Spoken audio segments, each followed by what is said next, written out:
realizarse. Seguramente la educación presencial se pensaba, pues la educación remota se pensaba desarrollarlo en el sistema educativo de acá 20, 30 años. La gran mayoría de profesores, si bien es cierto, ya conocía Internet, sabía utilizar las herramientas, era parte de su bagaje profesional, pero no era algo volcado a las aulas. Y este tema es que en esas situaciones no se encuentran a los maestros en la actualidad. En algo las universidades habían iniciado una educación asincrónica remota. Ellos tenían maestrías, tenían la formación de pregrado en las universidades vía internet, pero era de manera asincrónica. Era interesante. Hay muchos profesionales que se han graduado con vía remota, vía educación remota. Hay muchos profesionales que han logrado hacer sus maestrías, incluso doctorados, a través de la educación remota, pero todavía estaban en ese proceso. En cambio, en la educación básica regular, no había la experiencia. Es en ese sentido que nos encuentra la pandemia. En el año 2020 llega la pandemia de COVID-19 y es un shock. ¿Qué pasó? Vamos a la realidad del año 2020. Llega la pandemia, todos nos confinamos en nuestras casas. El Ministerio de Educación, el gobierno, ¿qué debería hacer? Emite una resolución viceministerial número 88 del 2 de abril, en la cual señala que a partir del momento se va a desarrollar la educación remota. ¿Y qué es educación remota? ¿Qué se supone que debemos hacer los maestros, o cómo se va a adaptar el sistema educativo a la realidad que en estos momentos se estaba dando? Bien, antes, ¿qué es educación remota y cómo se debería entender la educación remota? En realidad, la educación remota hay que verlo como una combinación de tres procesos, ¿no? Tres procesos. Un primer proceso de educación remota se empieza en el siglo XIX, finales del siglo XIX, la enseñanza por correspondencia, por carta, ¿no? Por carta uno podía recibir instrucciones, recibir material para educar, ¿no? Y lograr un diploma X. Eso ha sido común en todo el siglo XX, ¿no? Que por carta uno recibía instrucciones, uno recibía orientaciones para poder lograr un título técnico o algo por el estilo. En el siglo XX, a partir de 1960, se da la educación multimedia.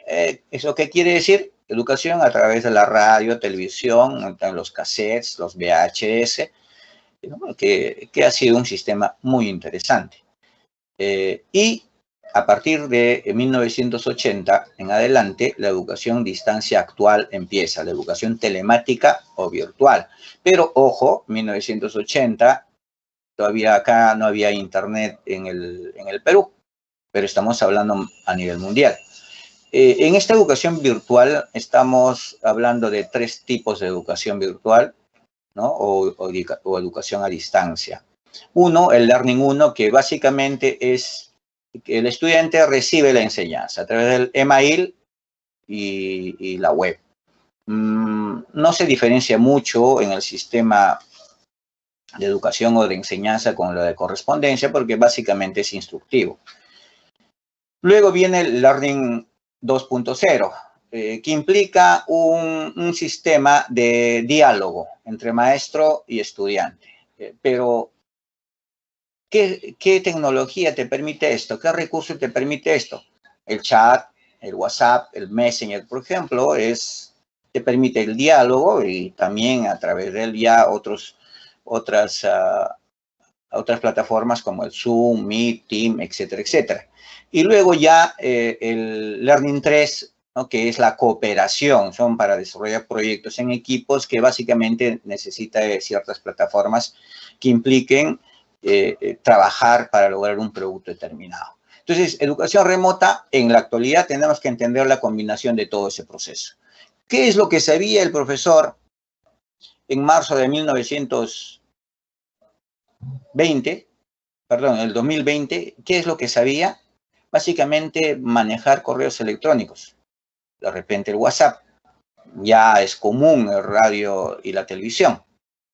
Correspondencia, enseñanza por correspondencia es un recurso que no se estaba utilizando, ya estaba en desuso. Pero a nosotros al magisterio lo que ha implicado es que todos los recursos disponibles debiera uno utilizarlo. Pero para ello tenía que primero aprenderlo. Y empezó con lo básico, empezó con el WhatsApp, empezó con el Messenger, para que luego empezara pues a buscar las formas de cómo aprender más para llegar al alumno, para enseñar al alumno, y ese es otro tema. Muy bien, entonces, en el año 2020 llega la pandemia COVID-19 al mundo, ¿ya? Y ahora vamos a ver cómo fue el impacto en la educación mundial. Tengo algunas fuentes de la UNESCO, y ¿qué dice la UNESCO en el informe que da en el mes de septiembre? Dice que con la pandemia del COVID-19, 190 países paralizaron sus sistemas educativos. Esto ha sido un golpe. Paralizar un sistema educativo no se da así nomás. ¿Y eso qué significa? Que 1.200 millones de estudiantes dejaron de tener clases presenciales. Si hay una parálisis, no hay clases presenciales en 1.200 millones de estudiantes. Y acá en América Latina y el Caribe, sin considerar Estados Unidos y Canadá, 160 millones de estudiantes paralizaron sus clases presenciales. Es bastante. Y el mundo, los países, ¿cómo respondieron frente a la pandemia? Frente a ese parálisis de la educación. Han tenido que tomar algunas medidas. Estas medidas son, uno, tuvieron que desarrollar modalidades de aprendizaje a distancia, educación remota, mediante la utilización de una diversidad de formatos y plataformas con o sin uso de tecnología. Tenía que llegar al estudiante, eso era el reto, para que el sistema educativo en los diferentes países no se paralice. Tuvo también que recurrir al apoyo y la movilización del personal y las comunidades educativas. El tema es que ustedes saben que para educar se necesita profesores, la parte administrativa y padre de familia. ¿Cómo movilizar a todos estos recursos sin contagiarse para llegar al estudiante, para que el estudiante pueda aprender? Y más aún si este estudiante no tenía conectividad. Cuando no tiene un celular a mano, excepto de repente el padre que utiliza, pero él no tiene una tecnología propia para acceder a las clases. Ha tenido que buscarse algunas formas para poder llegar las tareas, las actividades que debería desarrollar el estudiante. Y una tercera medida ha sido la atención a la salud y bienestar integral de los estudiantes. Los estudiantes se enferman, sus padres se enferman, y de alguna manera la escuela ha sido también un modo de apoyo hacia los estudiantes. Eso ha ocurrido a nivel mundial. ¿Qué sucedió acá en el Perú? ¿Ya? ¿Qué medidas se tomó en el Perú? Vamos a hacer un recordatorio. En este recordatorio estamos viendo que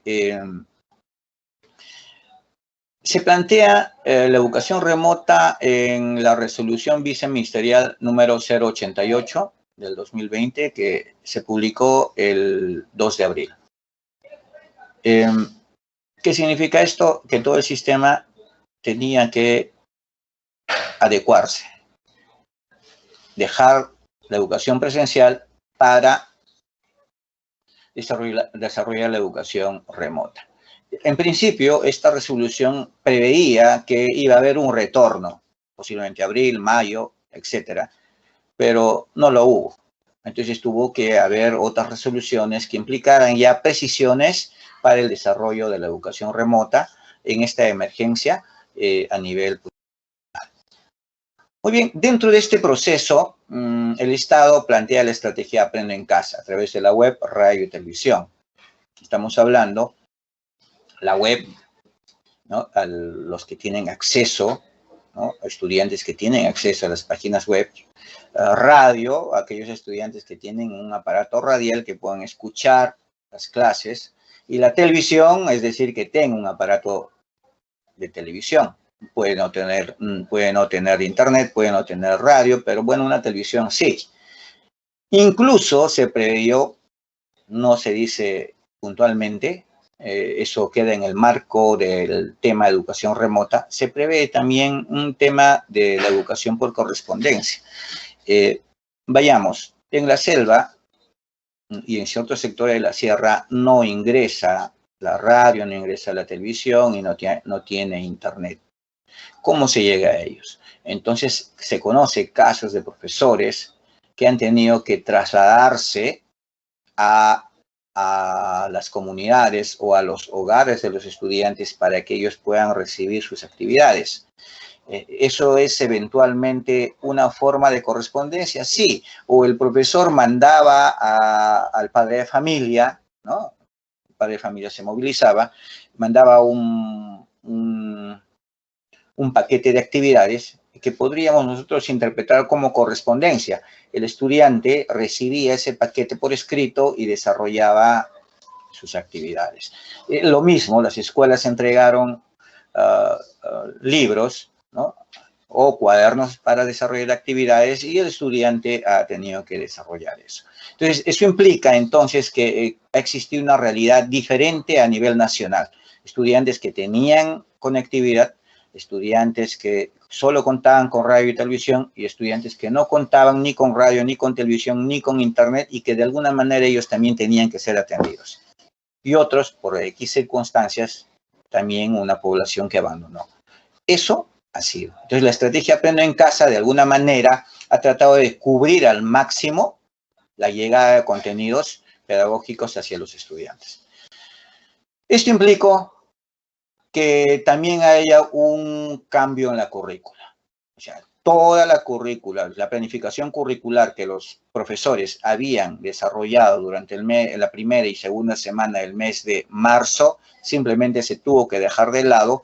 ¿Para qué? Para ceñirse al plan curricular que se estaba desarrollando a través de Aprende en Casa. Aprende en Casa, en realidad, cada semana publicaba los temas para lo cual durante la semana iba a desarrollarse. Y el profesor tenía que estar prácticamente pendiente de la publicación semanal de Aprende en Casa para que se desarrolle la retroalimentación en sus respectivas aulas. Esto no lo manejaba el colegio, esto no manejaba el profesor, salvo en aquellos áreas como, por ejemplo, ciencias sociales, donde durante algún tiempo no tuvo ninguna programación en Aprende en Casa. Ha habido ciertos colegios que han autorizado a los profesores para desarrollar una currícula propia adaptada a los tiempos de la pandemia, y en otros casos que simplemente dijeron a los profesores de historia que debieran apoyar a Cívica y más no desarrollar ningún tipo de clase de historia. Eso ha sido una confusión que finalmente ya en el mes de julio se arregló y prácticamente en la actualidad ciencias sociales es un área prioritaria, sobre todo para quinto año de secundaria.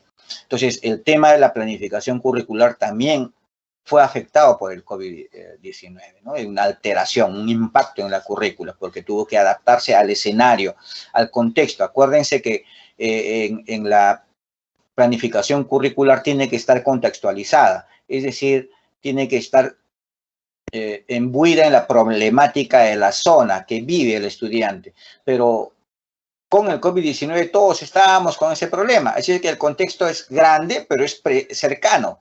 Por eso es que toda la planificación curricular predominó con Aprende en Casa y básicamente con el tema de la pandemia.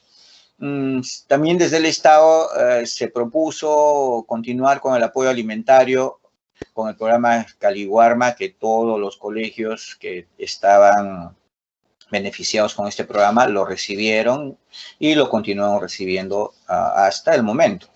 Y por último, la última intención o medida del gobierno, que ha sido muy discutida por otros temas ajenos a la educación, ha sido la distribución de tablets. El Estado ha comprado o está adquiriendo alrededor de 1 millón de tablets para ser distribuidas en los lugares donde haya mayor cantidad de población que tiene bajos recursos económicos y que no puede acceder. Entonces, esas son las medidas que en el país se ha tenido que hacer frente a este problema de la pandemia y frente a la medida de implementar la educación remota. Los sectores más pobres, los sectores con menores recursos económicos y están más alejados de las ciudades son en este año los más afectados en términos educativos porque son los que menos han recibido la educación. Pero sí se merece un aplauso a aquellos maestros que a pesar de los riesgos han tenido que trasladarse a los hogares ellos mismos para poder dejar las actividades correspondientes a los estudiantes. Bien, vamos a ver. Ahí ven ustedes un dibujo, digamos, el COVID-19 frente al magisterio. El COVID-19 ha dado un gran golpe al magisterio. Estamos hablando ya como maestros. ¿Y cuál es el impacto en el magisterio? Yo resalto tres grandes golpes, ¿no? Digamos, entre comillas el golpe. Uno, la pandemia encontró sin prepararse en la educación remota. Casi, si bien es cierto, ojo, muchos profesores ya utilizaban los recursos tecnológicos, pueden desarrollar blogs, utiliza el Facebook, utilizan el Instagram, utiliza el WhatsApp, utiliza recursos gráficos para embellecer sus clases, utiliza la ofimática, pero no estaba preparado en su gran mayoría para desarrollar clases a través de la educación remota. Eso hay que ser conscientes. Y como no estaba preparado, lo encontró sin prepararse. Entonces, segundo golpe o impacto de la pandemia al magisterio es que evidentemente las escuelas fueron abandonadas, todos a casa. Y la escuela, en el sentido esencial, es la relación entre maestros y estudiantes. Si no hay ese binomio, no hay escuela. Y obviamente acá viene ya digamos, la participación del padre de familia como necesidad. Sin embargo, la escuela desaparece y ahora hay que reconstruir a la escuela. Es decir, hay que redefinir la relación que debe existir entre el profesorado y los estudiantes. Y eso tenía que ser a través de Internet, a través de la educación remota. No había otra.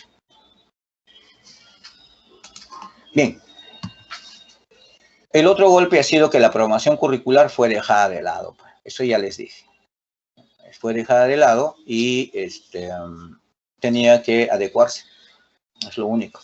¿Cuál fue la respuesta del magisterio? O sea, ¿qué pasó con el ser conscientes?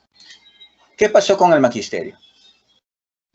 El magisterio dio una rápida adaptación, ¿no? Se adaptó rápidamente a la situación de emergencia. En masa, yo sé que ha sido muy difícil para muchos colegas y tampoco no resultó fácil para muchos que sabían ya o estaban preparados ya en el uso de las tecnologías. Ha tenido que adaptarse para que el sistema educativo no caiga, para ese contacto emocional entre el maestro y los estudiantes ha sido fuerte.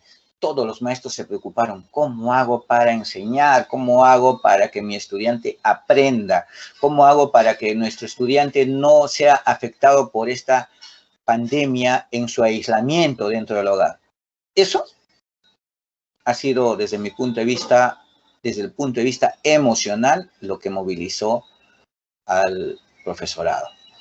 Entonces, ha tenido gran adaptabilidad y resiliencia, es decir, se supo sobreponer. Si no sabía manejar una computadora, ahora lo hace. Si no podía utilizar los recursos tecnológicos, ahora lo hace.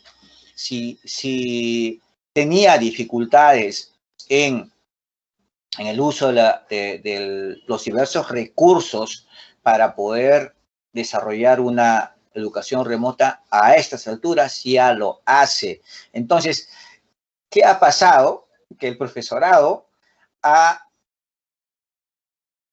dado como respuesta una masiva asistencia a las capacitaciones sobre uso de herramientas para el trabajo de remoto. Increíble.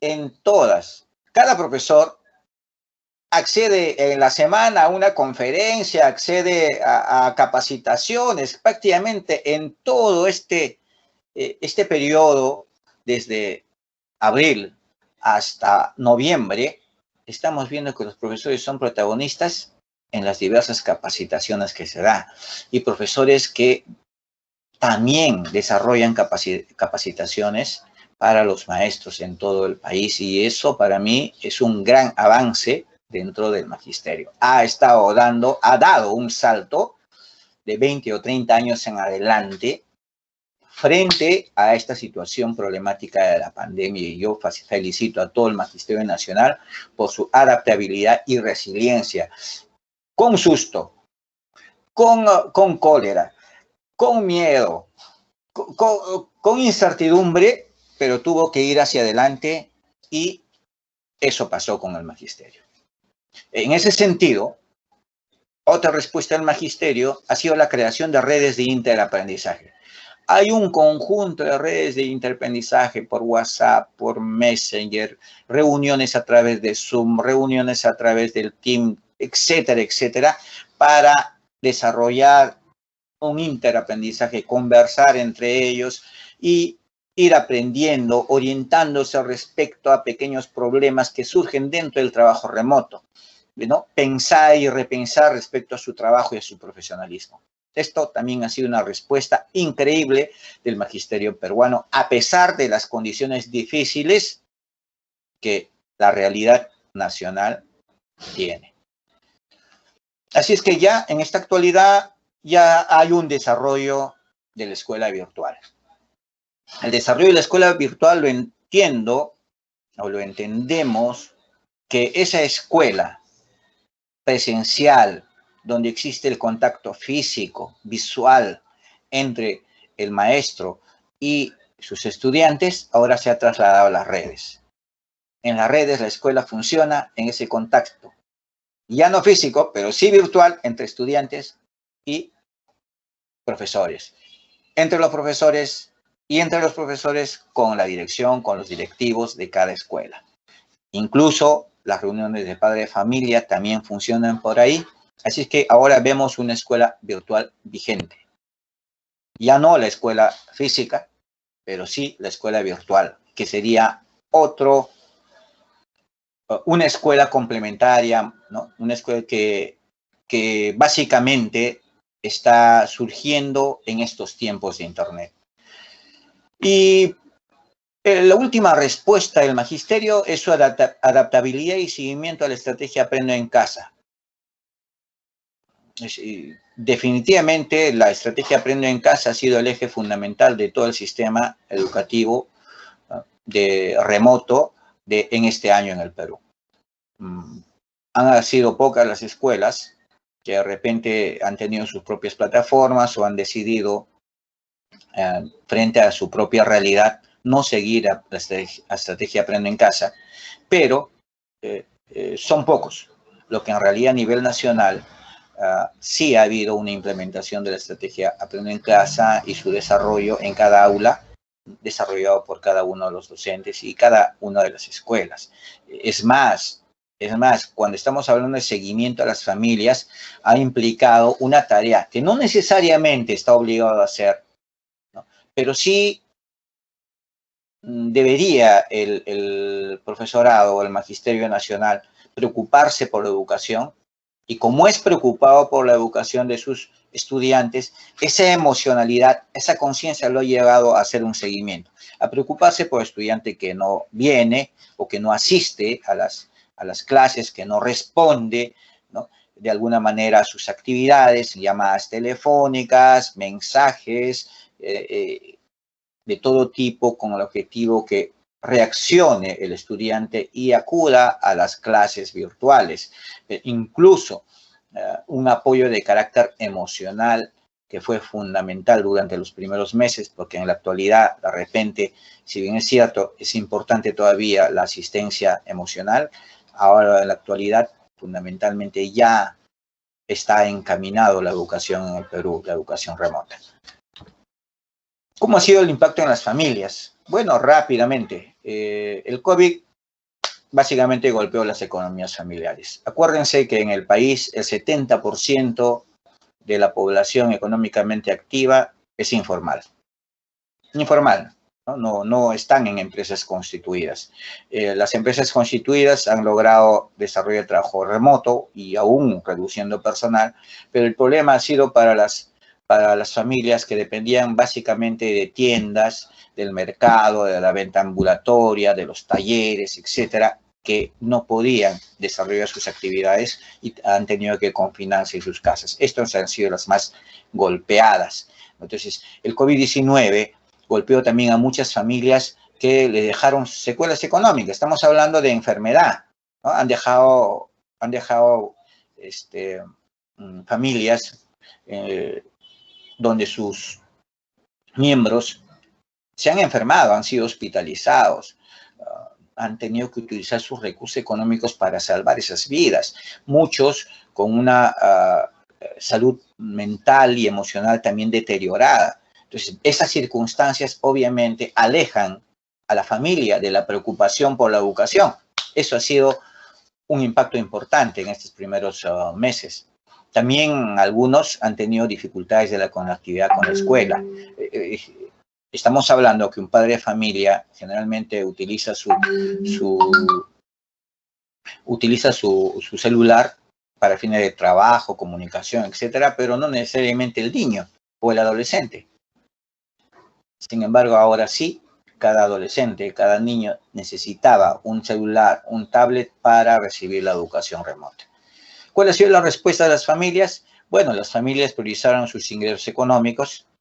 Para muchas familias la educación de los hijos es secundaria todavía, en la actualidad, ¿no? Por eso a veces los profesores tienen que estar atrás de ellos, ¿no? Sobre todo las familias más pobres, no de repente por inconsciencia, sino sobre todo por sus limitaciones de carácter económico, ¿no? Y la adaptación a la conectividad todavía es lenta, ¿no? Todavía muchos, aunque tengan la conectividad, esa conectividad es lenta todavía, ¿no? Que hace que en plenas clases el estudiante a veces tenga que salir un momento porque los datos se perdieron, ¿no? O se ha terminado de consumir, o porque el internet es demasiado lento que simplemente se paraliza la pantalla, etcétera, etcétera. Ese es un conjunto de problemas propios de las limitaciones de carácter económico. Bien, vamos a llegar a las conclusiones, que he sacado 4 conclusiones respecto a este tema, ¿no? Primera conclusión es que el trabajo remoto vino para quedarse en la educación peruana. Definitivamente el trabajo remoto va a ser pues una alternativa más para el desarrollo de la educación en el país. Ahora sí, generalizado, no como antes sucedía en las universidades. En las universidades sí se estaba experimentando, algunas universidades que en este tema del trabajo remoto, pero ahora todas las escuelas tienen la experiencia en el trabajo remoto. Por eso digo que hemos saltado unos 30 años en adelante, gracias a la pandemia. Entonces, eso significa que se prevé en el futuro, porque esto tiene que desarrollar una normatividad que se prevé en el futuro una educación mixta, es decir, una educación presencial, una educación semipresencial y una educación remota. En las escuelas ya no están obligadas, ya no estarían obligados a ir pues los 30 o los 40 estudiantes dentro de un aula. Va a depender, como tiene que haber distanciamiento social, tiene que haber previsiones del caso, un estudiante muy bien puede recibir sus clases desde su casa, desde su sala, desde su cuarto, etcétera, ¿no? Y puede acudir a una clase mientras sus otros compañeros acuden presencialmente dentro del aula. Pero para eso, el aula tiene que estar preparado para la educación remota. Entonces, mucho de lo que tiene que hacer el Estado y tienen que hacer las escuelas es cómo adaptar el aula para que desde ahí pueda existir al mismo tiempo, de forma simultánea, la educación presencial y la educación remota. Ese es un tema que creo que a través de los proyectos van a tener que desarrollarse. Lo otro es que hay un reto del Estado, ¿no? Y también de la ciudadanía. ¿Cuál es? Superar la brecha digital en todo el país. Definitivamente hay todavía casi un 50% de la población que no está conectado a través de Internet. Esto significa que si el próximo gobierno es consciente, debería trabajar en hacer que la conectividad exista en todos los rincones del país. O sea, es decir, que si todos los estudiantes deberían estar conectados, así esté en la selva, así esté en la sierra, así esté en cualquier lugar, no debería dejar de tener una conectividad para acceder a sus clases virtuales y para temas de comunicación. Esto ya es un reto, no solo para el Estado, sino también para la ciudadanía, las autoridades, estamos hablando, los alcaldes y cualquier padre de familia que debe ser consciente a estas alturas que su familia necesita estar conectada, ¿no? Entonces, eso es un gran reto para los próximos años. Y por último, a eso ya lo dije, adaptar a la escuela en la educación remota. Ese aula, esa escuela definitivamente ya no puede ser aislada, ¿no? Ya tiene que ser pública. Ya hace algún tiempo atrás los teóricos, estamos hablando de 20, 30 años atrás, los teóricos de la educación remota decían que las clases ya no son clases privadas, ya no son clases que están dentro de 4 paredes del aula. Las clases en realidad son públicas. Así es que el profesor no tendría por qué estar avergonzado de que una cámara lo enfoque y pueda estar él desarrollando sus clases públicamente. Es decir, podría cualquier ciudadano del país o del mundo observar sus clases o las clases que él está desarrollando a sus estudiantes. Con esto concluyo. Muchísimas gracias a todos ustedes por la atención. Espero que les haya agradado esta pequeña disertación y estamos prestos a alguna pregunta si el tiempo lo requiere.